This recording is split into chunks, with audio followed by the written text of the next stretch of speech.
오늘은 본문 말씀을 가지고 로마서 강의 22번째 율법의 역할에 대해서 함께 은혜를 나누고자 합니다. 그리스도인은 예수 그리스도를 믿어 은혜로 구원받은 사람들입니다. 그리스도인은 죄에서 구원함을 받았습니다.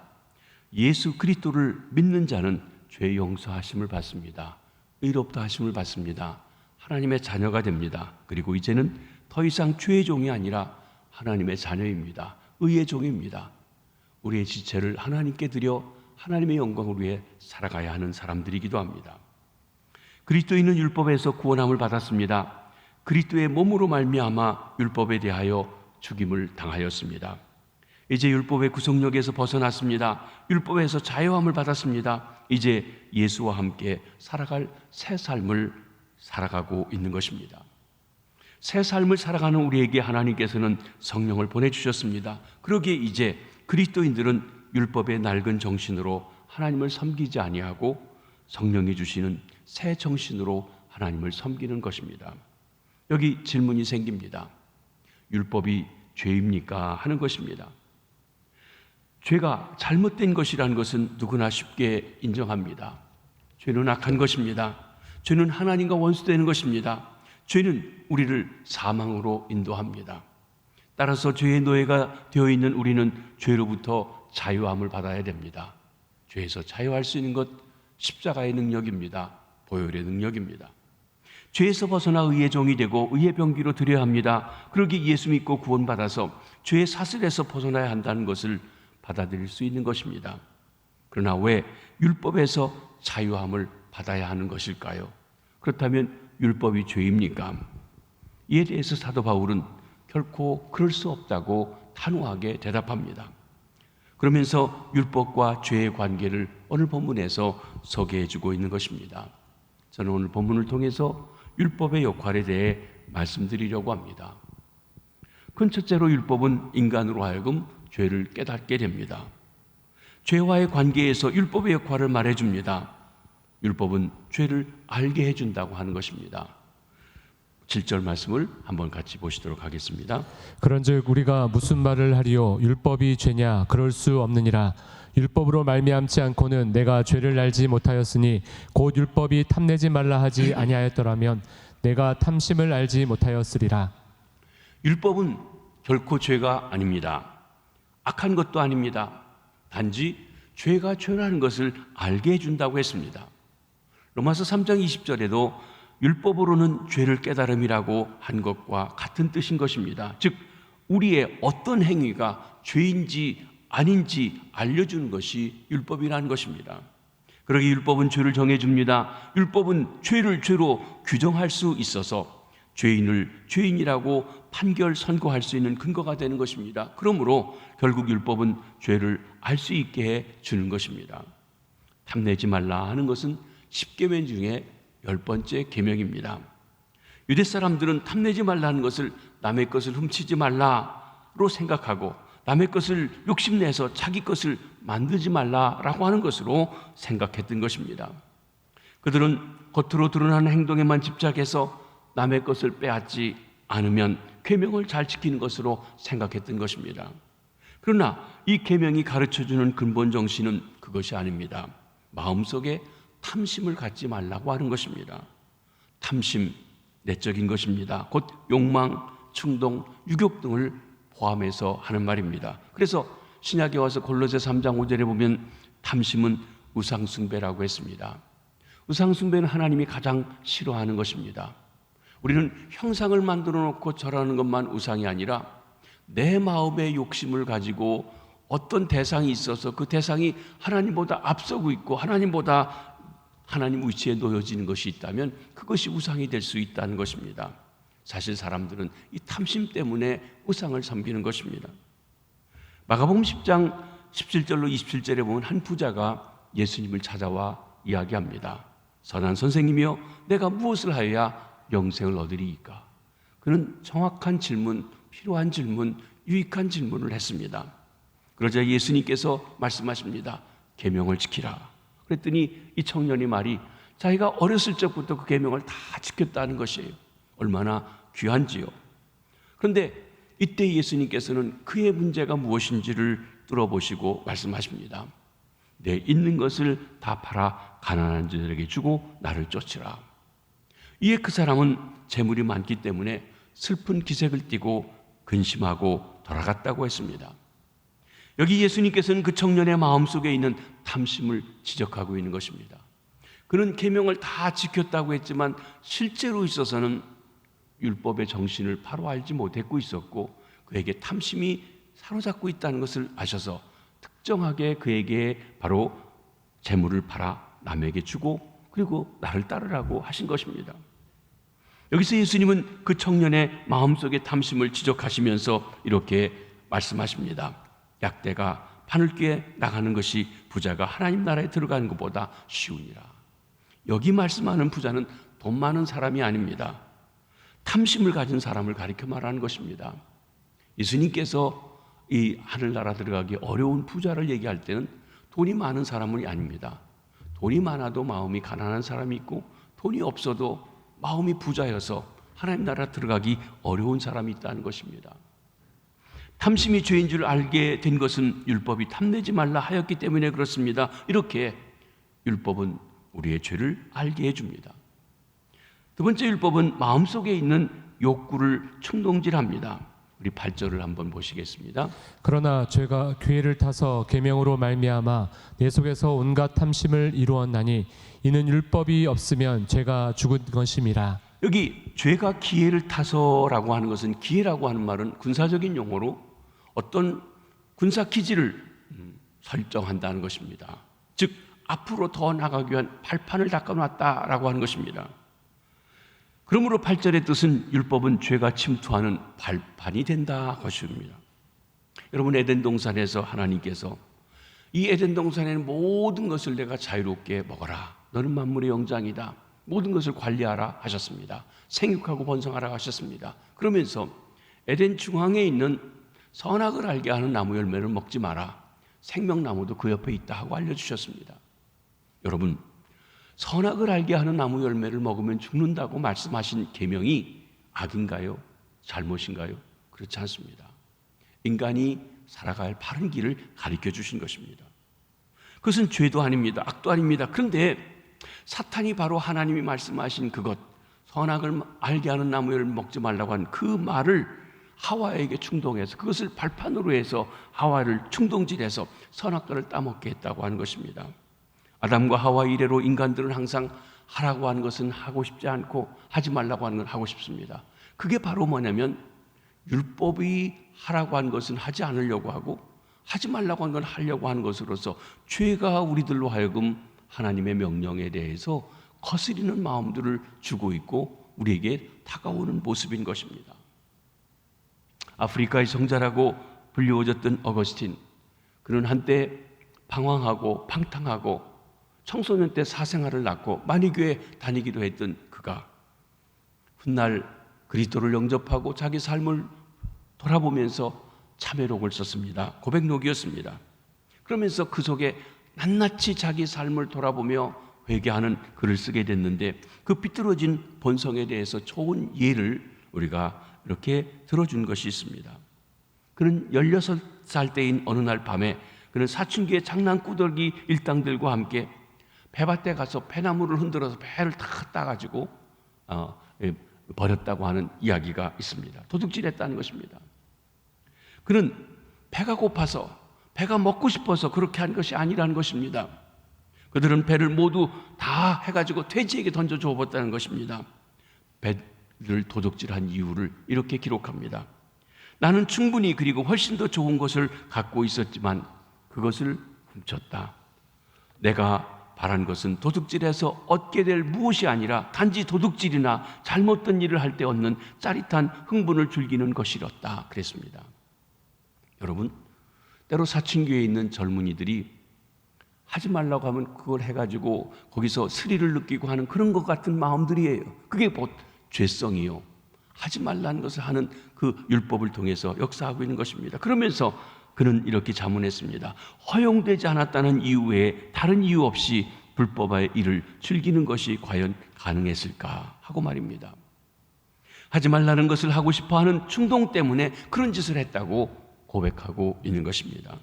이 경우 진짜 범인은 율법이 아니라 죄입니다. 죄는 마치 율법이 죄를 조장하고 심지어 불러일으키는 것으로 왜곡시키는 것입니다. 이 왜곡, 굉장히 참 우리에게 혼돈 가운데 있고 진실을 바로 알지 못하게 만듭니다. 율법은 죄가 죄된 것을 드러내줍니다. 우리는 율법이 하나님의 뜻을 선포한다고 해서 그것을 비난할 수 없습니다. 오늘 본문 8절 하반절에도 이는 율법이 없으면 죄가 죽은 것임이라고 한 것이 계명이 없으면 그 기회를 잡을 수 없음을 말하는 것입니다. 세 번째로 율법은 나를 사망에 이르게 합니다. 오늘 본문 9절, 10절, 11절에 보면 이 계명과 죽음의 관계를 세 구절에 다 언급해주고 있습니다. 한번 9절로 11절까지 말씀을 보겠습니다. 전에 율법을 깨닫지 못했을 때에는 내가 살았더니 계명이 이름에 죄는 살아나고 나는 죽었도다. 생명에 이르게 할 그 계명이 내게 대하여 도리어 사망에 이르게 하는 것이 되었도다. 죄가 기회를 타서 계명으로 말미암아 나를 속이고 그것으로 나를 죽였는지라. 법을 모를 때에는 죄 없는 줄 알고 마음 놓고 지내다가 계명을 알게 되니 죄를 깨닫게 되어서 죄로 인해 고민을 하게 되는 것을 말합니다. 여러분, 법을 몰랐다고 그래서 내가 편안하게 어떤 일을 했는데 법에 저촉되는 때 그게 내가 죄를 몰랐기 때문에, 법을 몰랐기 때문에 아무 죄가 없는 것일까요? 그렇지 않습니다. 그것도 역시 죄는 죄입니다. 율법을 깨닫지 못할 때 내가 살았더니, 이 말씀은 죄를 죄인 줄 모르고 지내는 생활에 대한 것을 말하는 것이지 죄가 없음에 대해서 말하는 것이 아닙니다.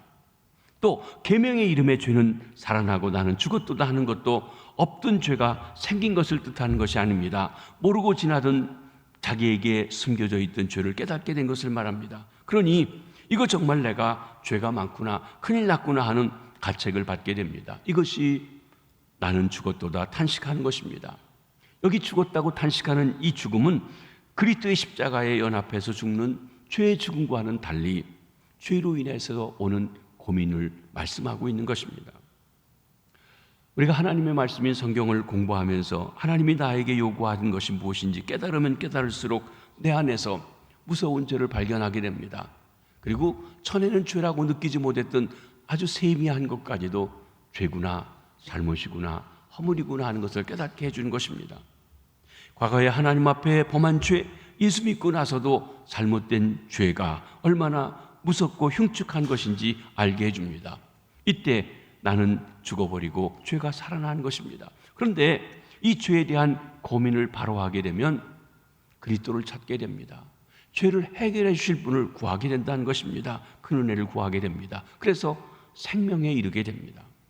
그러나 죄에만 매여 있다면 죽을 수밖에 없습니다. 죽음밖에 없는 것입니다. 율법이 죽음을 주는 것이 아닙니다. 그 율법을 지킬 수 없는 죄인인 내가 문제인 것입니다. 넷째로 율법은 죄가 죄로 드러나게 해줍니다. 13절 말씀을 한번 보십니다. 그런즉 선한 것이 내게 사망이 되었느냐? 그럴 수 없느니라. 오직 죄가 죄로 드러나기 위하여 선한 그것으로 말미암아 나를 죽게 만들었으니 이는 계명으로 말미암아 죄로 심히 죄되게 하려 함이라. 율법은 죄가 죄로 드러나게 합니다. 그렇다면 어떤 이는 말하실 것입니다. 교회 안 나가고 성경책 보지 않고 그러면 될 거 아니냐고, 모르니까 편안할 거 아니냐고 하는 것입니다. 예, 그러면 죄인 줄 모르고 속편하게 지낼 수 있습니다. 그런데 문제는 무엇입니까? 그렇게 되면 지옥 간다는 것입니다. 구원받지 못하니까 이런 문제가 생기는 것입니다. 하나님의 법이 없으면 없는 대로 쉽게 살아갈 수 있을지 모릅니다. 그렇지만 그 결과는 죽음입니다. 영원한 죽음입니다. 그렇기 때문에 죄를 숨기면 아니 됩니다. 오히려 드러내서 해결해야 됩니다. 해결의 길을 하나님께서 우리에게 허락해 주셨습니다. 십자가입니다. 예수 그리스도이십니다. 보혈입니다. 그렇습니다. 율법은 이런 숨겨진 죄를 드러내주는 역할을 합니다. 율법이 죄를 다 드러내면 그것이 추하고 더럽고 기가 막힙니다. 그런데 죄가 드러나야 그 문제를 해결해 주실 메시아, 그리스도, 구원자, 그리스도를 우리가 필요로 하는 것입니다. 죄를 깨달을 때 죄가 들어서 드러나게 될 때 우리가 그리스도를 필요로 하는 것입니다. 그러므로 구원의 사건에는 반드시 죄를 깊이 깨닫고 죄가 죄로 드러나는 일이 생기게 되는 것입니다. 이렇게 볼 때 저와의 관계에서 율법은 우리로 하여금 죄인이라는 걸 알려주고 죄를 깨닫게 해주고 그리고 그리스도에게로 인도해주는 역할을 하는 것입니다. 첫 번째 율법은 죄를 깨닫게 해줍니다. 큰 두 번째로 그러면 긍정적인 면에서 율법의 역할은 무엇입니까? 율법은 거룩하신 하나님의 법입니다. 율법은 하나님의 뜻이 담겨져 있습니다. 모든 법은 입법자의 뜻에 준해 만들어집니다. 율법을 내신 이는 하나님이시므로 율법은 본래 하나님의 뜻이 담겨져 있습니다. 그래서 율법을 하나님의 법이라고 말하며 세상법, 사람의 법과 구분하는 것입니다. 율법은 생명에 이르게 합니다. 10절에 보면 생명에 이르게 할 그 계명이라고 말하였습니다. 하나님께서 율법을 주신 것은 인간으로 하여금 어떻게 살아야 생명이 있고 행복한지를 가르쳐 주신 것입니다. 하지 말라고 한 것을 안 해야 인간에게 행복합니다. 하라고 한 것을 해야 인간에게 행복하다는 것입니다. 그런데 인간은 하나님의 율법의 참된 의미를 망각했기 때문에 오히려 행복의 길로 주는 것을 하라고 하는 것을 하지 않고 하지 말라는 것을 하려고 하는 거스림, 불신앙, 그리고 우리로 나가게 있는 것입니다. 사망에 빠지게 되는 것입니다. 그래서 율법은 율법의 이 목적을 이루어가는 과정으로 인간의 죄를 폭로하고 인간으로 하여금 자기 자신의 모습을 바로 적나라하게 보게 하는 기능을 수행하고 있는 것입니다.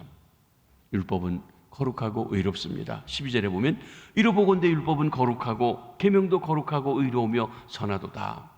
여기 거룩하다는 것은 구별된다, 다르다는 것입니다. 율법은 세상의 법이 아닙니다. 사람의 법과 구별되는 하나님의 법입니다. 하나님의 거룩한 뜻이 담겨져 있습니다. 율법은 거룩하신 하나님이 세우시고 주신 것이기 때문에 거룩합니다. 또 율법은 의롭습니다. 의롭다는 것은 근본적으로 그 법에 담겨 있는 하나님과의 관계 또 이웃과의 관계에서 나의 권리, 나의 마땅히 드릴 바를 다 드리는 것을 말합니다. 그렇기 때문에 어떤 사람이 율법을 완전하게 지켰다고 하는 것은 그는 하나님과 인간들에게 바쳐야 할 모든 것을 다 드렸다라고 하는 것입니다. 아까 선한 선생님을 하면서 찾아왔던 젊은이가 제물을 드리지 못하는 것, 율법을 지키지 못한 것이라는 것을 주께서 말씀하신 것도 그런 의미이기도 한 것입니다. 여기 하나님과 인간에게 완전한 관계, 즉 의로운 관계를 맺어야 함을 말했습니다. 율법은 바로 그 의로움을 우리에게 요구합니다.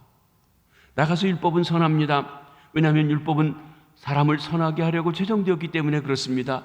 그 목적이 사람으로 하여금 축복을 주시기 위해서 제정된 것입니다. 그러나 율법은 인간의 삶의 죄를 드러내고 죄를 깨닫게 하였습니다. 문제는 율법이 아니라 죄인입니다. 율법이 아니라 죄인인 내가 문제라는 것입니다. 죄는 나를 멸망시키고 파괴시킵니다. 그러나 율법은 나로 하여금 죄를 똑바로 바라볼 수 있도록 해줍니다. 죄는 나를 멸망시킵니다. 그러나 율법은 죄를 똑바로 바라볼 수 있도록 해주시는 것입니다. 율법은 나가서 신령합니다. 14절 말씀을 한번 보십니다. 우리가 율법은 신령한 줄 알거니와 나는 육신에 속하여 죄 아래 팔렸도다. 율법은 영이신 하나님께로부터 온 것이기 때문에 본질적으로 신령한 것입니다. 아울러 율법이 신령하다는 것은 그것이 인간의 외적인 행위뿐만 아니라 인간의 내면적인 모습 곧 인간의 영적인 상태를 다루고 있다는 뜻이기도 합니다. 여기 우리는 처음 질문으로 다시 돌아갑니다. 율법이 죄입니까? 아닙니다. 율법은 죄가 아닙니다. 율법은 잘못된 것이 아닙니다. 율법은 거룩하고 의로우며 선하며 완전하신 하나님의 법입니다. 그러면 무엇이 문제입니까? 왜 그렇게 거룩하고 선하고 좋은 율법에서 우리가 벗어나야만 됩니까?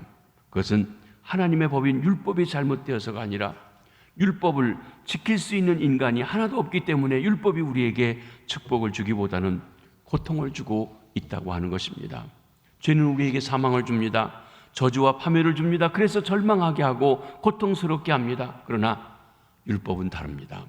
율법 자체가 우리에게 고통과 저주와 사망을 주는 것이 아닙니다. 율법은 선하고 의롭고 거룩하고 신령한 것인데 죄인인 내가 그것을 지킬 수 없기 때문에 바로 죄인으로 드러나 고통을 당하는 것입니다. 따라서 죄로부터 해방되어야 하지만 지킬 수 없는, 그래서 고통을 주는 율법으로부터도 해방되어야 하는 것입니다. 그러면 어떻게 율법에서도 해방될 수 있습니까? 답은 하나밖에 없습니다. 우리 주님 예수 그리스도이십니다. 십자가입니다. 그렇기 때문에 마지막으로 큰 세 번째로 율법의 가장 중요한 역할은, 율법은 우리를, 인간을 그리스도에게로 인도해 주는 역할을 한다는 것입니다. 율법은 우리를 그리스도에게 인도하는 초등교사라고 말씀합니다. 갈라디아 3장 23절로 24절 말씀을 보시겠습니다.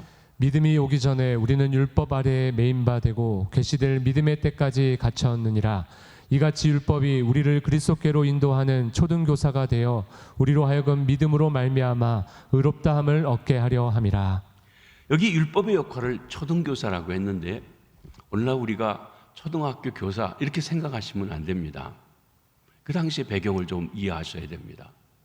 이 초등교사라고 하는 헬라 말, 페다고구라고 하는 말, 전에 성경에서는 몽학 선생이라고 하는 아주 특별한 그 위치를 이야기했었습니다. 이 페다고구는 대개 노예 신분을 가진 사람이었는데, 그 주인집의 아이들 중에서 아직 성년이 되지 않은 아이들, 대개 6세에서 16세까지 아이를 돌아보고 훈육하는 사람이었습니다. 교사란 개념보다는 훈련하는 사람입니다. 그런데 그 아이가 성년이 되면 더 이상 그를 후견할 수 없는 그런 것이 됩니다. 성년이 될 때까지만 역할을 해줍니다. 그것이 16세이었습니다. 율법은 죄를 드러냅니다. 죄가 드러나야 예수님이 필요한 것입니다. 건강한 사람에게 의원이 필요하지 아니합니다. 여러분, 우리가 병이 나야 의사를 찾아갑니다. 눈에 아픈 것이 있어야 안과 선생님을 찾아갑니다. 다리가 아파야 정형외과를 찾아가는 것입니다. 그렇습니다. 이처럼 우리가 죄가 죄인 줄 알을 때 죄를 해결하실 수 있는 진정한 의사 선생님이신 우리 예수님을 찾아갈 수 있다는 것입니다. 죄를 인정하지 않는 사람이 어떻게 구원을 받을 수 있겠습니까? 우리가 전도하면서 제일 힘들고 어려운 사람이 누구입니까? 자신이 의롭게 살고 있고 남보다 낫고 도덕적으로 살아서 나는 법 없이도 산다고 생각하는 분이에요. 자신이 죄인이라고 여기지 않는데 어떻게 구원자인, 죄를 용서해 주신 그분을 필요로 하겠습니까? 그 설득하기가 어려운 것입니다. 오히려 자신이 죄인인 줄 알고 연약한 줄 알고 그리고 허물이 있다는 걸 아는 사람은 바로 그를 해결해 주실 수 있는 메시아를 바라볼 수 있다는 것입니다. 그렇습니다.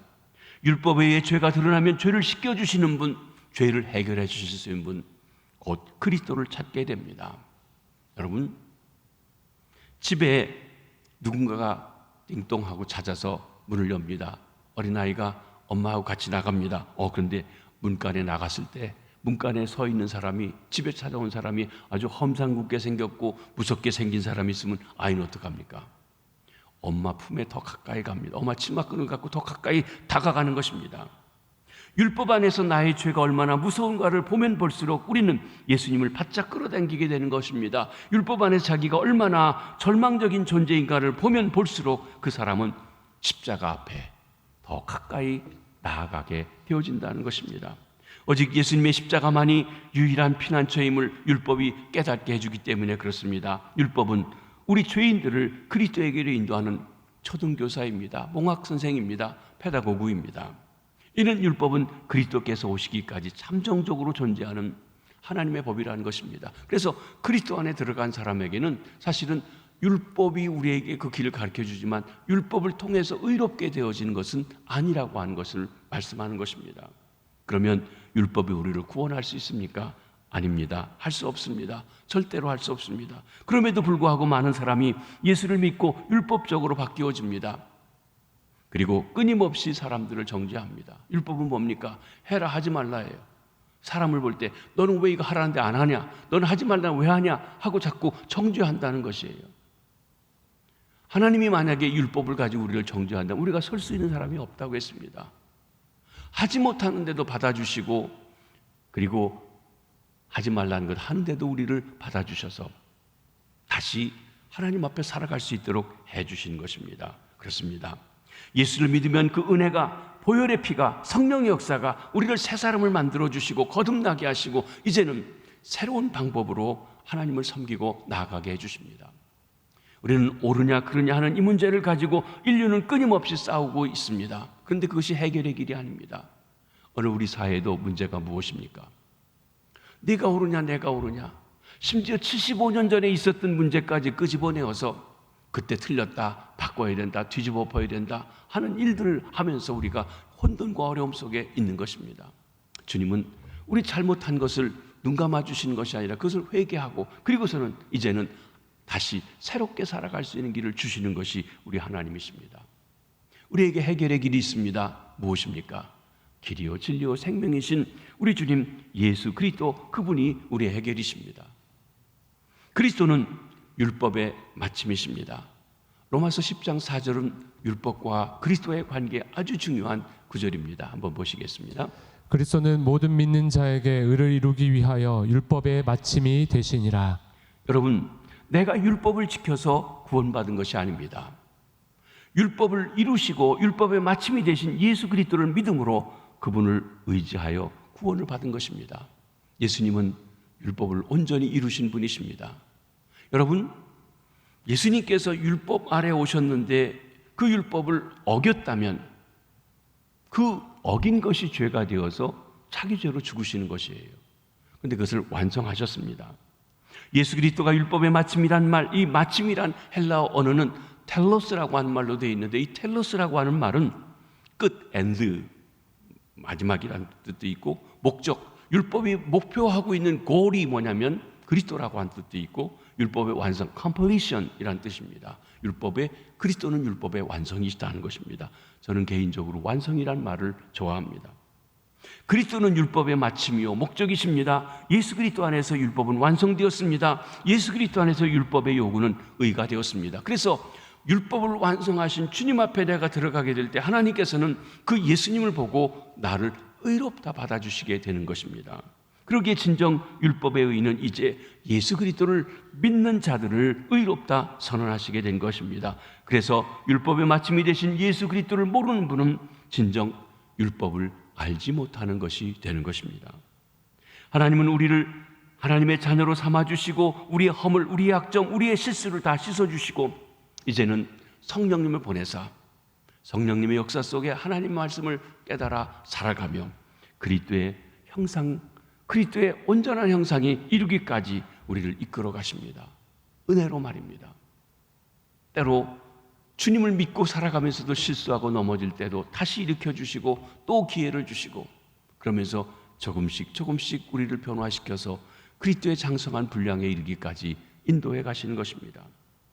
행위로 구원받는 것이 아닙니다. 복음을 믿음으로 구원받습니다. 우리는 율법 아래 있지 아니하고 은혜 아래 있습니다. 그러나 율법 아래 고통당해봐야 은혜의 참 가치를 압니다. 풍성한 주님의 은혜 가운데서 참 자유를 누리며 하나님을 기쁨으로 섬기는 주님의 자녀들, 은혜 받은 성도들, 예수를 그리스도로 섬기는 주의 백성들 다 되시기를 주의 이름으로 축원합니다. 기도하시겠습니다. 하나님 아버지, 하나님의 지음받아 이 땅에 온 사람이지만 하나님을 알지 못하고 알려고 하지 않던 저희들에게 그리스도를 보내주시고 하나님의 법을 다 지키게 하시고 하나님의 뜻 안에서 선악을 분별하는 열매가 아니라 생명 주시기 위해서 십자가 지시고 우리 대신 불의를 당하시며 죄짐을 담당하신 예수님 때문에 이제 우리가 하나님 앞에 설 수 있게 된 것 감사합니다. 우리는 내 기준에서, 내 생각에서, 내 양심으로 생각하고 죄 없다고 하지만 모든 인간을 심판하시는 창조주 하나님의 법, 율법을 통하여 우리의 죄를 깨닫고 그리고 아버지 하나님 그를 통하여서 우리가 심판받아 마땅한 자인 것을 알게 해주셨습니다. 그 해결의 길이 율법의 마침이 되신 우리 주님 예수 그리스도 안에 있는 것도 알게 하셨사오니 감사합니다. 이제는 그 은혜에 감사하여 하나님의 뜻대로 살아가는 믿음의 식구들 다 되게 해 주시옵소서. 주님을 알고 믿게 해주신 것 감사합니다. 주님과 함께 죽었으니 이제 주님과 함께 살게 해주시고 우리 마음속의 시험, 무거운 근심, 뼈 아픈 눈물을 흘릴 때도 주님을 바라보고요. 이겨나가게 도와주시고 우리 현실에 힘들고 어려운 일들도 주를 바라보고 이기는 믿음의 식구들 다 되게 해주시옵소서. 예수님의 이름으로 기도하옵나이다. 아멘.